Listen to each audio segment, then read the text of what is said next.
ملکی سیری و فراوانی و نیکو منظره، کوهی گندم موج موجو دانی گندم شرشره. هم خیلی کامباین میریخته است مثل شرشره. بوی نانی مادر آید از فضای دنغره.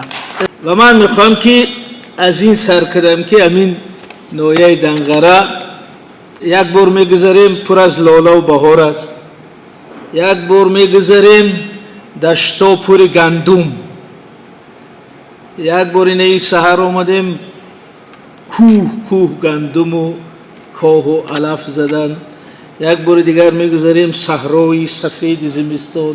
برای اینجا یک چند سطر نوشتم درباره دنغره. اول همون را خوانم که لاله می پوشد بهاری نازنینش یک سره،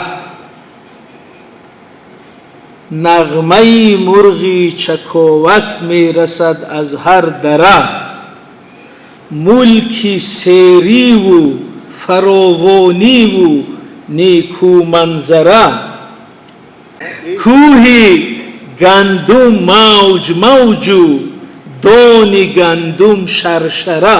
هم خیلی کامباین میریخته است مثل شرشره. بوی نانی مادر آید از فضای دنغره.